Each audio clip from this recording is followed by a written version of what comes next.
Okay, let's unpack this. Welcome back to the deep dive. It is Friday, February 13th, 2026. It is. And I have to say, looking at the calendar on the wall and the absolute mountain of research you've brought to the table today, Ah, yes. the timing is actually kind of spooky, but, in a good way. It is serendipitous, isn't it? Friday the 13th usually conjures up, well, slasher movies and bad luck in the Western canon. Right. But we are sitting here, effectively, on the precipice of a completely different cultural shift. A huge one. One that is arguably much more significant than a superstition about a date on the Gregorian calendar. We are quite literally standing on the threshold. Literally. According to the source material, specifically the astronomical data table, we are exactly 4 days away from a massive reset. The year of the fire horse officially kicks off on February 17th, 2026. Next Tuesday. That is next Tuesday. Which means we have this very narrow window this weekend, really, to get everyone prepared. And the mission of this deep dive isn't just to, read a horoscope or tell you what color underwear to wear for luck. No. We want to move beyond the placemat at the Chinese restaurant and understand the engine under the hood of this date. We are looking at the horse, or in Chinese, and specifically the elemental force of the fire horse. Right. We want to understand the history, the elementary cycles, and all the specific associations, because when you look at the stats for this year, it feels like we are strapping ourselves into a rocket ship. It really does. If you look at the energy profile, this is not a year for hibernation. Not at all. So let's start with the what. The identity of this entity we are about to encounter next Tuesday. Okay. The Chinese character identified in the source is Ik-A. GandM. That is the pictograph for the animal itself. The actual horse. But in the astrological system, the Bazi, or four pillars of destiny, the earthly branch symbol associated with the horse is Wu. Woo! And this distinction is important because Wu isn't just a horse. It's a coordinate in time. I see. And the source breaks down the specific stats for this coordinate. It's almost like a character sheet in a role-playing game. That's a great way to put it. And looking at them, it's a pretty intense character build. It is high intensity across the board. Yeah. Let's look at the foundational astrological elements derived from the source. First, you have the fixed element. Fire. Right. Every animal in the zodiac has a native element. The rat is water, the tiger is wood, And the horse is fire. the horse is fire. Then you have the force yin or yang, It is definitively yang. very yang. And finally, the season, Summer. summer. Specifically, the source notes the lunar month, corresponding roughly to June 7th through July 6th. Okay, so let's just pause and really look at that combination. We have to. You have fire, which is the element of heat, transformation, and ascending energy. Right. You have yang, which is active, masculine, bright, and outward projecting. Yep. And you have the peak of summer, the summer solstice window. It is a trifecta of peakness, if that's even a word. Huh? I like it. You don't look at fire, yang, summer and think about introspection or quiet reading or staying indoors. No, you think about movement. You think about movement, you think about the sun at high noon. That's a great analogy. If the rat, which is water and winter, is midnight. Then the horse is 12:00 p.m. Exactly. Precisely. It is the moment of maximum visibility. Shadows are shortest. Everything is eliminated. So if we are entering a horse year, the implication is that things are going to be seen. That's right. Secrets are hard to keep at high noon. Action is favored over planning. It sounds like we better drink some espresso before Tuesday just to keep up. I think so. But before we get too far into the future and what the specific fire horse means, I want to take a step back. Good idea. One of the things that just blew my mind in this reading was just how old this system is. It is incredibly deep. I mean, we're dealing with a timeline that makes the Gregorian calendar look like a tech startup. We're talking 14th century BC for the roots of the lunar calendar. That's where the archaeological evidence, the oracle bones from the Shang dynasty, starts to give us hard data on the sequence. Wow. But the mythology, the story, the culture tells itself about where this came from, that goes back even further. The source mentions Emperor Huangdi. The Yellow Emperor, the legendary first emperor of China. Right. The legend says that in 2637 BC, Huangdi invented the Chinese lunar calendar to follow the cycles of the moon. 2600 BC. That is over 4,500 years ago. That is just staggering. We are participating in a timekeeping ritual that has survived the rise and fall of countless empires. And it survives because it's not just math, it's folklore. You can't talk about the origins without talking about the race. The Great Race. I feel like this is the one part of the story most people know, but the details are actually really important for understanding the horse's personality. They are. They really are. So the Jade Emperor hosts a race across a river to decide the order of the zodiac. Right. The rat wins by cunning hitching a ride on the ox. Classic rat move. The tiger and rabbit follow. The dragon, who could have flown across instantly, stops to make rain for a drought-stricken village. So he comes in fifth. Which is very noble, but then comes the horse. Then comes the horse. It was galloping toward the finish line, looking like a solid contender for sixth place. It has the speed, it has the stamina. All set. But hidden, wrapped around the horse's hoof, was the snake? The snake had hitched a ride, just like the rat did with the ox. So clever. And right at the finish line, the snake uncoiled and snapped. And the horse panicked. It reared back. The source notes the folklore specifically mentions the horse was startled. Ah, okay. In that split second of hesitation and shock, the snake slithered across the line to take sixth place. The horse recovered and took seventh. Seventh place. Firmly in the middle of the pack. Yes. But that story tells us something really important about the sign, doesn't it? It's high energy, it's fast, but it can be skittish. It suggests a vulnerability to surprise. The horse is yang. It's looking forward, projecting outward. It isn't necessarily looking down at its own hooves. I see. So while it has immense power, it can be thrown off course by the unexpected detail. That's a really nuanced way to look at it. It's not just, I'm a horse, I like to run. Yeah, it's, I'm a horse, I have high potential, but I need to watch out for the snakes in the grass. Exactly. And moving from the myth back to the history, the custom of pairing these animals with specific years dates back to the Han Dynasty. Which is roughly 201 BC to 220 AD. Mm-hmm. So by the time the Roman Empire is dealing with Hannibal and the Caesars, this system is really locking into place in China. And it influences everything, including art. The source describes a specific visualization from the Tang Dynasty, that's the 8th century, found in the Victoria and Albert Museum. Yes. This description caught my imagination. These are not just statues of animals. No. They are figures depicted with human bodies, but animal heads. So strange. And they are often dressed in the robes of court officials. Which is such a cool, almost surreal way to visualize time.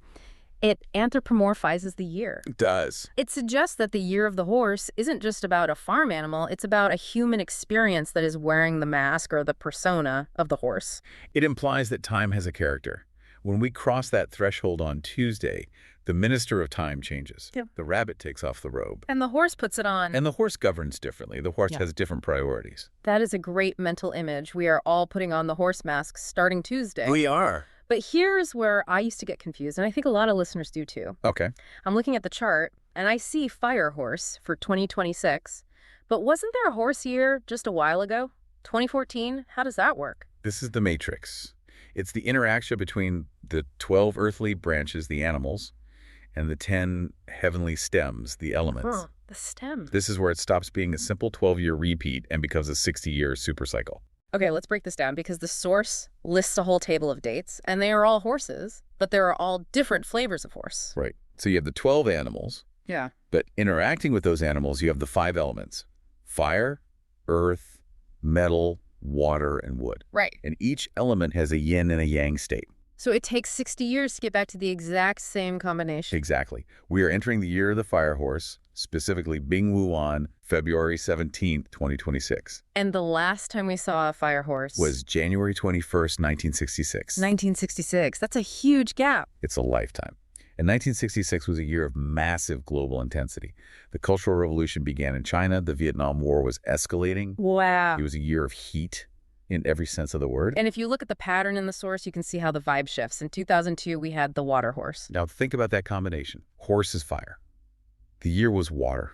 So water on fire. Water extinguishes fire. So Oh. 2002, the post-9/11 world, was a year of conflict, of dampening, of steam. Then in 2013, it was the wood horse. Wood feeds fire. Okay. So 2014 was a year where the horse's nature was supported. It was a year of growth, of combustible energy. And looking ahead, the next time we see the horse after this year will be 2038. Mm-hmm. And that will be an earth horse. Earth is formed by fire ash. So the earth horse is usually seen as More grounded, perhaps a bit slower, more stable. But 2026. 2026 is fire on fire. The horse is fire. The year is fire. It is pure, concentrated, double-dose energy. There is no water to cool it down. There is no earth to ground it. It is just an accelerator pedal press all the way to the floor. That explains the intensity we were talking about earlier. It does. And the source mentions something else interesting. It says, horse aspects can also enter by other chronomantic factors or measures, such as hourly. That's a key detail for the deep dive. Western astrology often focuses heavily on the month, your sun sign. Right. Chinese astrology is fractal. You have the year animal, but you also have a month animal, a day animal, and an hour animal. And the hour of the horse. It is 11:0000 a.m. to 1:00 p.m. midday. High noon again. Again, when the sun is highest. High yang. So even if you weren't born in a horse year, you might have a horse hour in your chart or a horse day. It's all so consistent. It's all pointing to that peak brightness. It is. Now, speaking of alignment, let's talk about luck. The source material provides what I'm calling the cheat sheet for the horse. That's the practical application. If you buy into the energy, how do you surf it? Right. So if you are looking to align with this energy, or if you were born in a horse year, there are some very specific rules here. Let's start with the numbers. Okay, so the lucky numbers are 1, 4, 5, 7, and 9. A pretty broad spread. 7 makes sense, given the race. 9 is often associated with longevity in the emperor. True. But the avoid list is crucial. Yes. Avoid 2, 3, and 6. So if you're betting on roulette this year, maybe steer clear of that cluster. What about flowers? The source lists 2 specific ones. Sunflower and jasmine. The sunflower makes perfect sense to me. It is the most yang summer fire flower imaginable. It absolutely is. It literally looks like the sun and tracks the sun across the sky. It does. It's heliotropic. It embodies the year's energy. Jasmine is interesting, too. It blooms in the heat. It has that intense fragrance that hangs in the heavy summer air. It does. Now, the colors, this is where I found a really interesting visual clash. Yeah, walk me through the palette. So the lucky colors are gold, yellow, red, and blue. Okay, gold and red are very classic Chinese luck colors, wealth and joy. Yellow is the imperial color the earth and the sun center. And blue. And blue. Blue is interesting. Blue represents water. Which controls fire.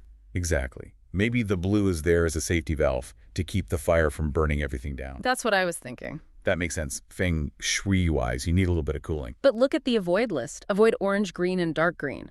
That is specific. Green corresponds to the wood element. And wood feeds fire. So normally you'd think wood is good for fire. But in a Bingwu year, a double fire year, maybe the logic is that the fire's already too hot.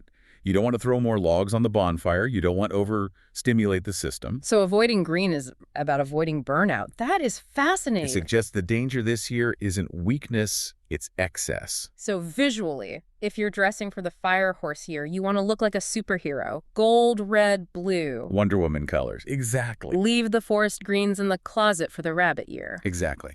Now, this next part completely threw me. The source lists lucky associated countries. This list is wild. I spent some time trying to find the thread connecting these. I'm just going to read it. South Africa, Mexico, Brazil, Mongolia, Romania, Colombia. It's an eclectic mix, isn't it? I mean, Mongolia, I get. Horses are central to Mongolian culture. The horse is the engine of the steppes. That feels like a spiritual home. Absolutely. But look at the others. South Africa, Mexico, Brazil, Colombia. They are all broadly in the global south or associated with high heat. They are countries with intense solar energy.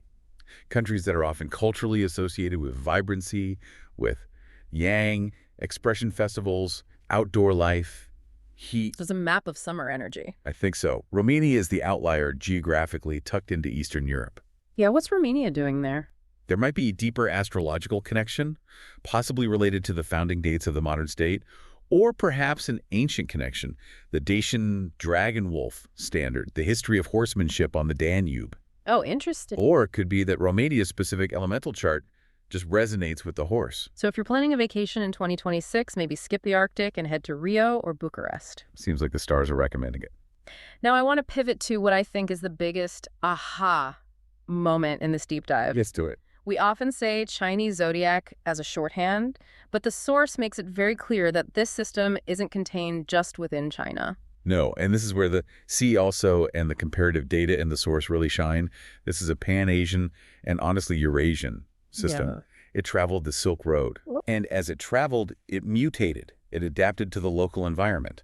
It's like a game of telephone, but with animals. The structure, the 12-year cycle stays the same. The hardware is identical. Right. But the software, the specific animals in the slots, changes based on where you are. Right. So for the horse, in Korean and Japanese zodiacs, the calendar largely aligns. They stick with the horse. Okay. Though, interestingly, there is some debate in those cultures about the goat versus sheep distinction for the next sign, but the horse is pretty stable there. It's too important of an animal to swap out. I think so. Yeah. But then you start moving into other territories and things get wild. The source has a table comparing the zodiac members. Let's look at Vietnam. Vietnam is fascinating. It is. They replaced the ox with the water buffalo, which makes total sense agrarian-wise. Mm-hmm. The water buffalo is the tractor of Vietnam. The ox is less central. That makes sense. But the big change is the rabbit. Yes. They don't have a rabbit year. No. In Vietnam, it's the year of the cat. See, as a cat person, I feel like I missed out. Why the shift? It's likely linguistic. The Chinese word for the rabbit branch is Mao. Mao. The Vietnamese word for cat is Mayo. Oh. It sounds very similar. Over centuries, the oral tradition likely shifted from Mao, rabbit, to Mio, cat. That's wild. And functionally, in a rice-growing culture, a cat who eats the rats that eat the rice is a hero. A rabbit is just a pest. That makes total sense. So the zodiac adapts to what is valuable to the people. Exactly. Now let's look at the Kazakh and Kyrgyz zodiacs. This one made me laugh out loud. I know exactly which one you're looking at. The dragon. In the Chinese zodiac, the dragon is this majestic, mythical power beast. It's the only mythical creature in the lineup. Right. It's the big one. In Kazakh and Kyrgyz tradition, that slot is filled by a snail. A snail. How do you go from dragon, a fire-breathing flying serpent, to a snail? It represents a fundamental shift in how the cycle is viewed. If you are on the step, maybe you don't need the mythology of the dragon. Maybe the snail represents the slow, inexorable spiral nature of time. Or maybe it's about the hard shell protection against the elements. It is the ultimate downgrade in terms of cool factor, though. Happy Year of the Snail just doesn't have the same ring to it as Year of the Dragon. It really doesn't. Yeah. But it reminds us that the symbol doesn't matter as much as the slot. The fifth slot exists. It has a certain energy. The culture fills it with what resonates. Let's look at the Malay zodiac. There, the rabbit is replaced by the mouse deer. Which is adorable and very specific to that jungle environment. And the pig is replaced by the tortoise. Which changes the meaning entirely. The pig is usually wealth, abundance, maybe a little gluttony. Right. The tortoise is wisdom and longevity. Exactly. So a pig year feels like a party. A tortoise year feels like a study session. Huh. And in the Gurung tradition of Nepal, the dragon becomes an eagle, which keeps the sky power connection but grounds it in a real animal. Makes sense. And the pig becomes a deer. And then for the Turkic peoples, this covers groups like the Volga Bulgars. The rat is replaced by a camel. Which makes perfect sense for the Silk Road context. A camel is a much more vital part of life than a rat. For sure. You don't survive the desert without a camel. And the monkey is replaced by a hedgehog. A hedgehog. This is why I love digging into the source tables. You realize that while we are hyping up the fire horse, somewhere else, someone might be preparing for the year of the hedgehog or the snail. It reminds us that these systems are living things. They aren't static. They evolve with the people who use them. It's amazing. Whether it's Persia using a whale or crocodile for the dragon slot, or Vietnam using the cat, the core truth is the cycle. Humans are trying to make sense of time by attaching it to the natural world. We are trying to find a rhythm. So as we wrap this up and look toward Tuesday, February 17th, we've established the identity of this coming year. Yes. Let's synthesize it. We are finishing the previous cycle, the year of the snake, and entering the domain of the horse. Identify root. It is the seventh station of the zodiac. It is ruled by fire. It is driven by yang energy. It is the season of high summer. And historically, we are connecting with a tradition that goes back to Emperor Huangdi in 2637 BC, reinforced by Han Dynasty scholars and visualized by Tang Dynasty artists. And we are sharing that moment with people in South Africa, Brazil, Mongolia, all those lucky countries. It is a lot of energy to take in, but I think that's the point. The source data suggests this isn't a year for sitting still. No. If the elements are fire and yang, the implication is action, preparation, brightness. It's about benzene. So here is the thought I want to leave you with today. We talked about those Tang Dynasty statues, the human bodies with the animal heads. Yes, the ministers of time. I can't get that image out of my head. We tend to treat time as just a number. 2025 becomes 2026, just a counter clicking up on our phone screen. Right. But this system asks us to treat time as a character, to put on the mask. That's a powerful distinction. If we view time not just as a linear progression, but as a cycle of characteristics, if we accept that we are entering a room defined by fire and horse energy, how does that change your plans for next week? It changes everything. You don't wear a parka to the beach. You don't bring yin quietness into a yang riot. Exactly. Are you trying to hibernate in a year that wants you to sprint? Are you fighting the current? Are you ready to keep pace? Yeah. Because the horse, by definition, moves. And with the fire element, it moves fast. So sharpen your focus, wear your red and gold, maybe a little blue for balance, and get ready to run. Saddle up. Happy Year in the Fire Horse, everyone. The date drops on February 17th. Be ready. Thanks for listening to The Deep Dive. See you in the next cycle. Take care.